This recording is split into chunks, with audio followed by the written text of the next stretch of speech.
Okay, so for those of you who have played Dungeons & Dragons or role-playing games on the computer, you know what an NPC is. Let me break it down for those of you who have ever had sex.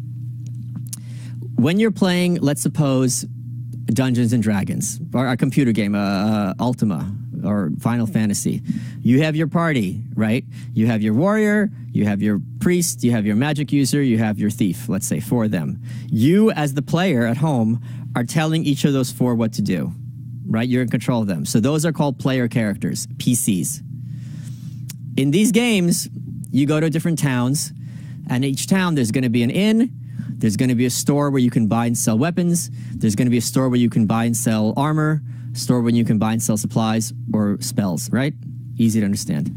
If you go into that store that sells armor, the guy who's selling and buying armor is there all the time. Some of these games have gotten more sophisticated. At nighttime, it changes. You know, you have to come at certain times for certain effects to happen. Fine. Effectively, that guy running that store does not exist other than running that store.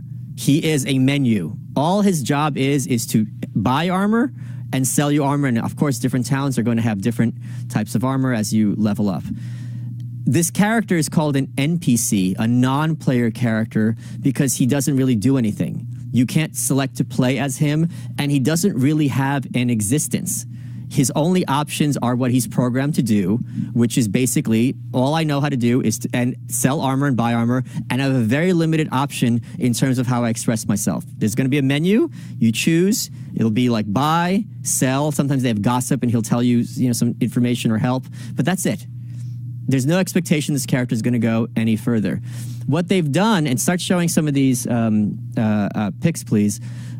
Whoever thought of this is brilliant, has taken, you're going to have to blow that up a little bit, has taken this meme and used it to describe the masses. When you're talking to someone who is part of the evangelical left, or even some of these conservative boomers, they're going to not only say the same ideas over and over, they're going to say them in the same way. So not only are you not dealing with any kind of independent thought, you're not dealing with any kind of independent expression. When I first started doing television, what I told myself was, I know no one cares about what I have to say, nor should they. So every time I spoke, I said to myself, and this is a tip for all of you, especially for job interviews too, I'm either going to say something original, or I'm going to say something unoriginal in an original way. And many times, many such cases, I've been on panels and people are just spouting talking points. And I sat there, bright people, very bright people, accomplished people. And I'm confused because I'm like, I get that you have to say the talking points. Why don't you sit down and be like, okay, I want to put this point across. How do I put it in a way that's clever or pithy or catchy? And that would be viral or people can catch on to it. It's not that hard. Give it literally 5 minutes. You're given the topics you're going to discuss. If you don't know how to do it, call a friend who's a comedian or call someone like me and figure out, hey, I want to say this. How would you word it as succinctly and cleverly as possible? It takes less time to do that than to get dressed, quite literally. You're in hair and makeup. You're sitting there when they, putting on your whore paint. Text somebody, but they don't do it. It's amazing to me. So this kind of speaks to how most people operate, and there's so many times on Twitter, and it's even helpful now because they'll be like at John Roberts 74732. They just even have numbers of their name. Just they're complete ciphers, and this is a very pithy. Or let's pause on this video, a picture. I want to talk about it. It just shows that people have very socially conventional ways of expressing themselves, and this is not unique to the left at all. I really want to make that clear. And here we have greetings at Sarah the Destroyer, Sarah Sanders. This is a reporter. Orange Man exceeds maximum scoop. Remember there was that story from CNN where he had 2 scoops of ice cream. And the 3 choices they have, Orange Man bad, Russia, Peach 45. And those are the loops. They're just variations on those themes. And you can see all those, they're all the same entity being programmed. Now, as a result of this, a lot of people changed their user pick on Twitter to that NPC symbol, that picture, and Twitter went and did a mass banning of them. even some established accounts who did it as a joke. And of course, this is causing meltdowns because it's so effective. So here's what Kotaku had to say. The headline was, How the NPC Meme Tries to Dehumanize Social Justice Warriors. It is not about social justice warriors. I wouldn't call any of those reporters in the White House press room social justice warriors. They're not. They might be progressive. They might be faux activists. They're not SJWs. I think that's a very different phenomenon. And here's how the article goes. From time to time, and especially if you're a fan of science fiction, you may have had the thought that nobody around you is actually real. That sentiment has taken root in anti-progressive parts of the internet as a dehumanizing meme, and it borrows some familiar gaming terminology. I don't understand. I genuinely don't understand. Can you pull up the album cover for Pat Benatar, Wide Awake in Dreamland? And put that up. I don't understand how anyone, but I shouldn't phrase it that way. It is very easy for most people to look around and realize that most of the beings around them are not critical thinkers. This is not a hard claim to make. They watch the same shows. They listen to the same music. They eat the same food. Brave New World is their goal. This is an Aldous Huxley idea that people are basically, as H.L. Mencken said, the average man does not want to be free. He wants to be safe. And this is, yeah, look, this is the NPC concept. Pat Benatar had it. This is the same exact concept, that everyone around you is asleep and she's wide awake in dreamland. Pat Benatar is hardly some kind of reactionary right-wing nut.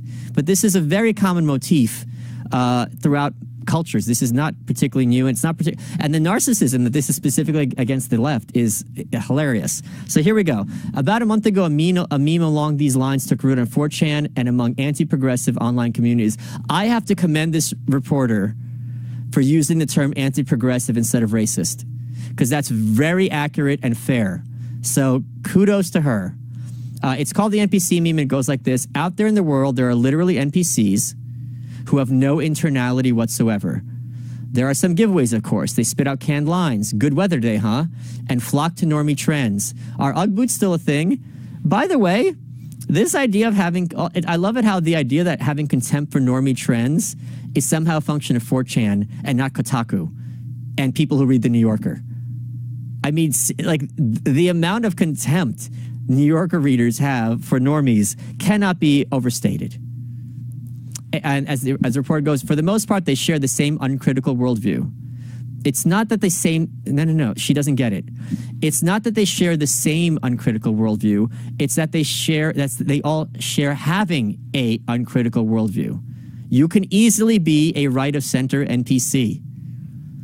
For example, I was tweeting about the corporate press yesterday, and someone replied, well, the problem is not the corporate. The problem is that 99.99% of them are Democrats. That's NPC thinking. The classic melancholy meme, Wojak, a sad man crudely drawn in Microsoft Paint, has now received the NPC treatment with NPC Wojak. Now, what they're calling this is part crackpot social theory. Is this really crackpot social theory? The idea of the individual versus the mass man? This is very basic mass psychology, social psychology to everyone. This is not, and part elementary school insult.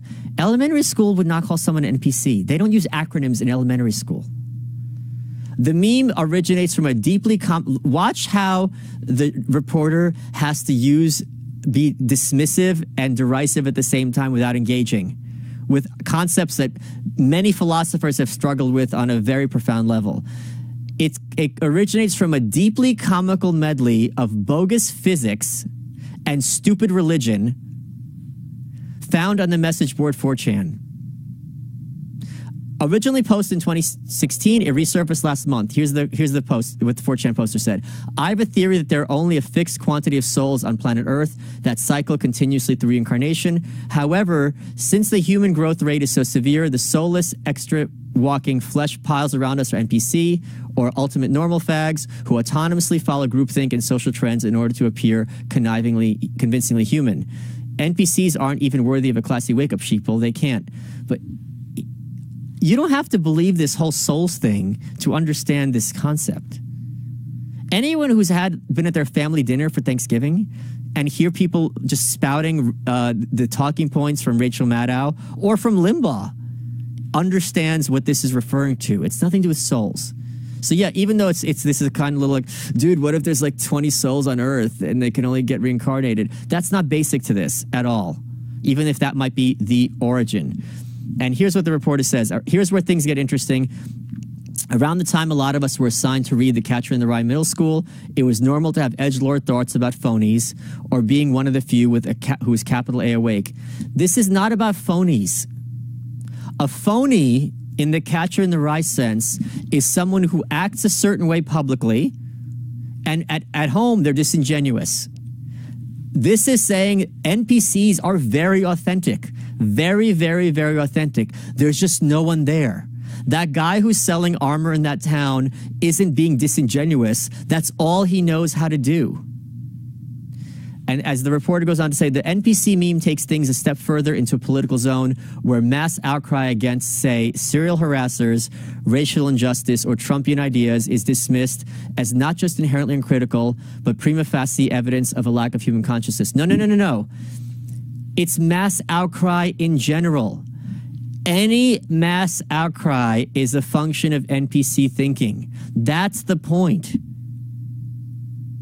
NPCs say the same shit, including sports ball and just be yourself. And the poster also cites a political example like Trump is Hitler, adding, if you get in a discussion with them, it's always the same buzzwords and hackneyed arguments.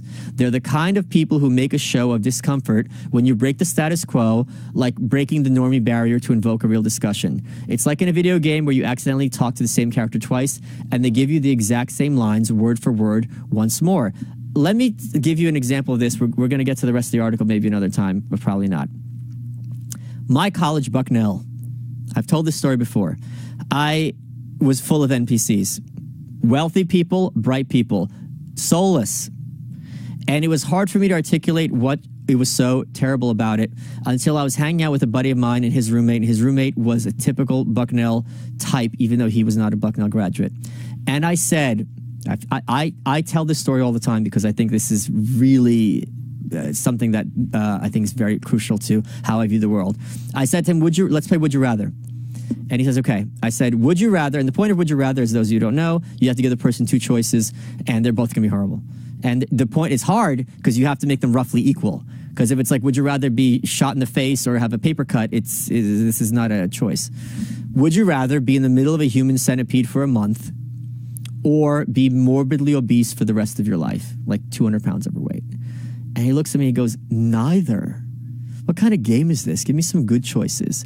And I was like, holy shit, this person is not capable of critical thought, because I've never heard of this game, therefore it's stupid. The game wasn't called Wouldn't It Be Great? And it's the same kind of person who in the 80s would have said, what are you, eating raw fish? And now they're a foodie and will tell the difference between unagi and anago, which is saltwater eel, because they read the article in Time Out or something like that. That is how NPCs think. They have to be given permission to understand things that are different from their learned experience. And even then, they're not interested in learning things for themselves. It's entirely external thought that they are aping. And once you identify it, it is terrifying. So, with that nightmare in mind, I wish you sweet dreams.